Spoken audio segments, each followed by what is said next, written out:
Thousands of people, some waving the red flag of the old monarchy, came to Kathmandu. They were determined and vocal, making their presence felt in the heart of the city. They went to the Tribhuvan International Airport, an important place for the country, symbolizing both its connection to the world and its internal struggles. They wanted the king to come back, a demand that echoed through the streets and resonated with many.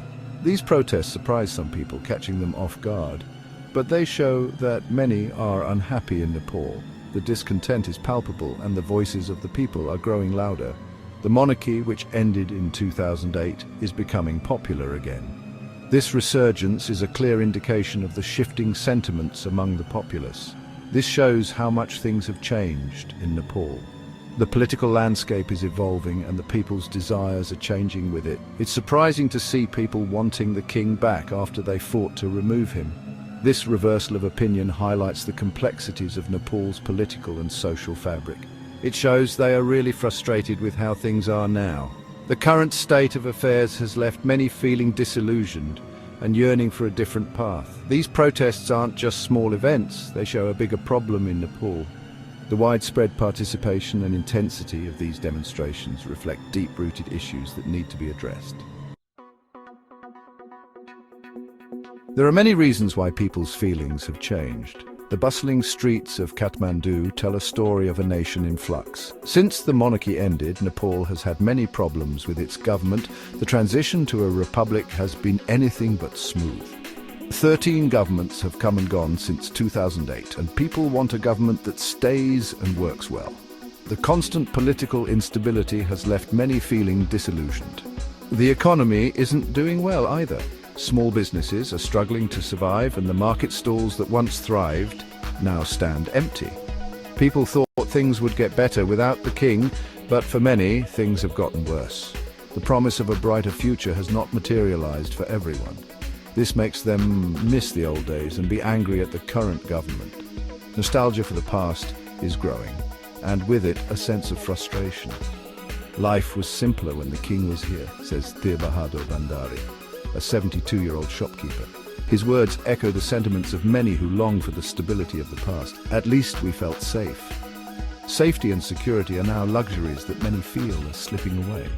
Many people feel the same way. Conversations in homes and streets often turn to the past and the perceived failures of the present. They miss the old days and are unhappy with the current government, which they think is corrupt and doesn't work well. The sense of disappointment is palpable, fueling a movement for change. Gyanendra Shah, the last king of Nepal, is important to this movement. His reign marked a significant period in Nepal's history, filled with turmoil and change. He became king in 2001 after his brother, King Birendra, and his family were killed in a tragic royal massacre. This event shocked the nation and left a deep scar in the hearts of the Nepalese people.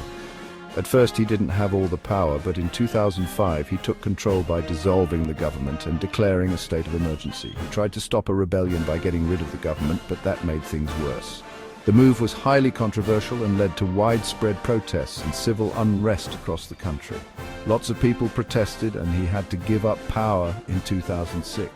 The people's movement, known as the Loktantra Andolan, was instrumental in forcing him to step down. The monarchy ended in 2008, marking the end of a centuries-old institution. Nepal was declared a federal democratic republic, and the royal family was stripped of their official status. Even though he caused problems, some people still like Gyanendra. His supporters believe that his leadership could bring stability and prosperity back to the nation. They think he would make the country more stable. Despite the controversies, there remains a faction that views the monarchy as a symbol of unity and tradition. He hasn't said anything about coming back, but everyone is thinking about him. The legacy of Gyanendra Shah continues to be a topic of discussion and debate in Nepalese society. We don't know if the king will come back. It would be difficult. Things are very different now than in 2008. Some experts